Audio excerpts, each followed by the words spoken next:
What is up, everybody? Welcome back to my channel. Today we're going to talk a little bit about teaching. For those of you who don't know, I'm a middle school science teacher and I just finished my first year and I'm going into my second year. I had no prior teaching experience and my degree was just in biology, and so I really did not have any tips to start the year. So I wanted to make this video to help any new teachers out that may be a little bit uneasy about starting their first year of teaching and give you some of the best tips that I have that helped me through the year that I learned along the way. Please hit that subscribe button if you have not yet, and that way we can be friends and become a family and you can see all my good videos. Also, if you have any comments along the way about things that helped you while you were teaching, please leave them in the comments below, and that way I can learn from you too. So we're going to go ahead and jump right into this video.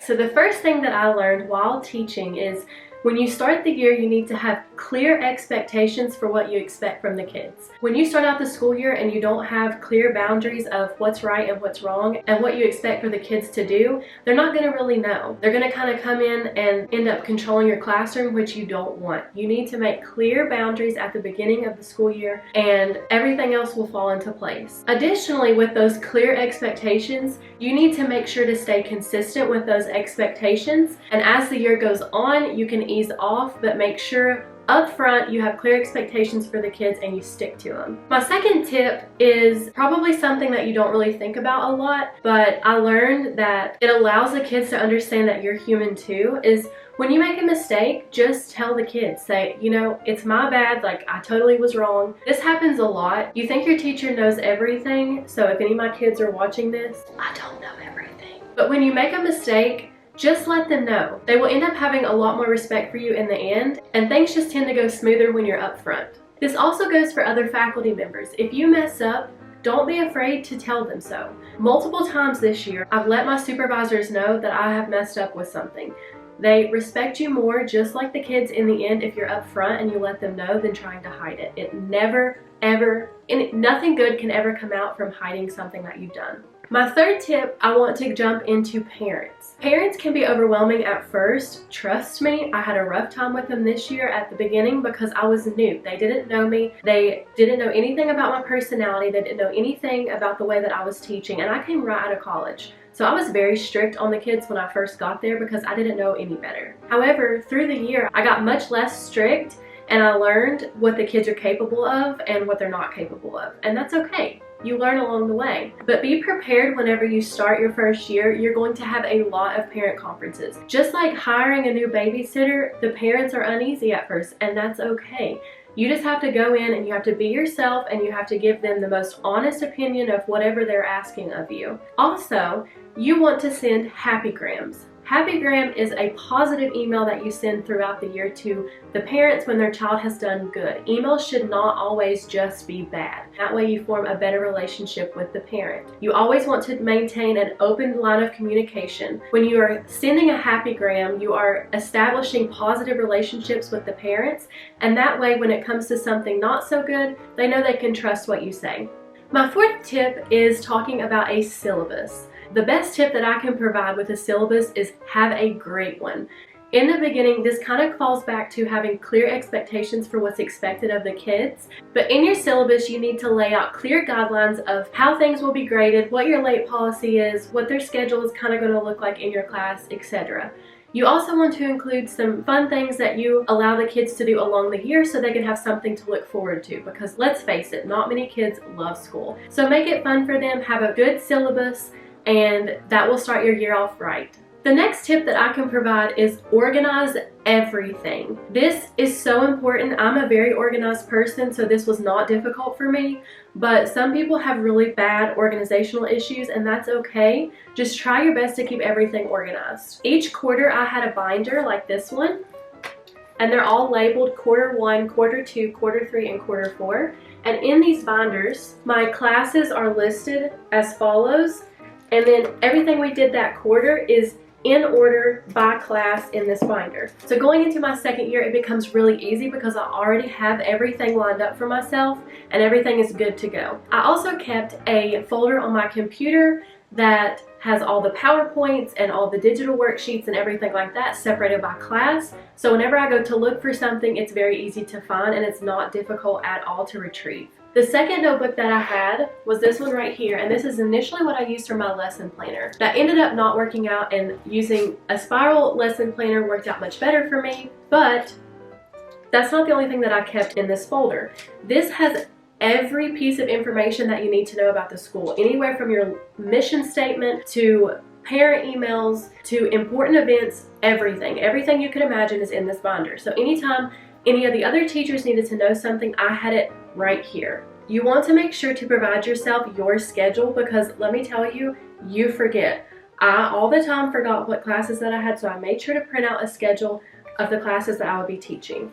This is the one that's color coordinated that looks much better. I also kept all the standards printed out that I needed to hit this year. You've got all important documents, you've got your calendar, school supply list, just anything that you can refer back to should be all in one place, and that way you can stay organized. I also recommend to find a good lesson planner. This year I kind of went basic because it was cheap off Amazon. This one is separated like this, so you will write the periods here and then you have the weeks across the top. I personally like that better, but a lot of my colleagues like the days of the week here and then your periods at the top. It's just honestly your preference, and you find that out along the way. And then in the back of this one, it has the grading scale and place for attendance. It's important to keep attendance whether you have a homeroomer or not, because that way you can see what kids were absent in class, and that is easier for them to find their makeup work. Also, dealing with makeup work, you need to make sure you have a section to keep makeup work that the kids can find. I had a folder that hung on my wall that said makeup work, and it was separated by classes, so whatever class they were in, they could easily access the work that they missed. This makes a less of a hassle for you, and I always just stuck it in that pocket whenever I was passing the papers out, and I wrote their name on it, and that way it was there for them and they knew exactly where it was and to get it done. So my next point kind of goes back to the parent relationship, but throughout the year you need to keep notes of positive or negative things that the kids have done. This way, at the end of your semester, you can easily write comments, or throughout the year you can have things to write in emails to parents.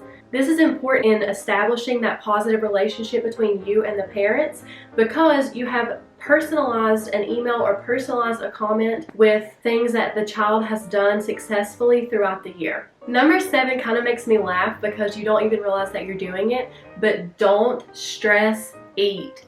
I cannot preach this enough. There are always some sort of goodies in the teacher's lounge, and it's very tempting to eat them all. Multiple times throughout my first year of teaching, there was cupcakes in the lounge, or there were brownies or goodies or things that people have brought in. Don't fall for it. Bring your own snacks. You have a classroom for a reason, and you can keep snacks in your classroom. So don't stress eat. And if you do need to snack on something, you can always have vegetables or something like that in your fridge, and that way you don't gain the freshman 15 all over again. You know what I'm talking about. My next tip falls more in the classroom, and it is to change up your teaching method every once in a while. Don't feel like you have to always run the classroom 24/7. That's not your job. You can allow the kids to actually teach part of your class some days also. Give them an assignment where they have to make a presentation and they have to present it to the class, and it's peer teaching. That's one of the best ways kids can learn. They like hearing it from someone else sometimes, so don't be afraid to give up some of the responsibility. My 9th tip is understand the idea of flexibility. I am one person who likes to have a plan, and when that plan is set, there is no changing that plan. However, becoming a teacher, you learn that sometimes things happen. Sometimes you have to switch classes with someone, or sometimes somebody has to leave early and you end up having to cover another class. So don't take your time for granted when you have planning periods, and that way you get that done.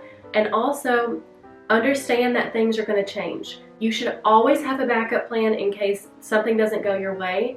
And at times, you may have something planned for 20 minutes, but you're going to have 60 minutes to do it, or vice versa. It happens. Just be prepared and don't be afraid to teach on a whim, because it happens to the best of us and you can do it too. My 10th tip is don't second guess yourself.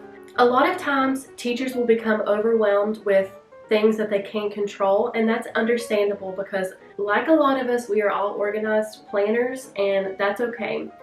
but you can't stress yourself out over things that you can't control. If you make a decision, stick with that decision and trust yourself that you're making the best decision, because you wouldn't have the job if you weren't the best fit. This kind of also falls into, you need to have someone that you can go to vent or talk about your ideas to. I was fortunate enough to have a really good mentor through my first year of teaching, and so I was able to gain a lot out of my first year, and it wasn't really that negative of an experience to me. A lot of that credit gets to go to my mentor. So make sure you find a good faculty member that you can trust and that you can go talk to about some of your questions. That way you have a better foundation of the teaching method and how that particular school is ran. Then you can derive your own methods from that original plan. Alright everyone, this is the end of my tips for first year teachers video. I hope you enjoyed this video. If you like this video, please give it a thumbs up, and if you have not hit that subscribe button, make sure you do that as well. If you would like to leave me a comment below and tell me about how your first day of school goes with these tips, then please do, because that would be awesome. I would love to connect with you guys. Thank you so much for watching this video. I post videos every Saturday, so I will see you guys next week. Bye! Happy teaching and good luck to you on your first year. I realize when we are together there is no more doubt.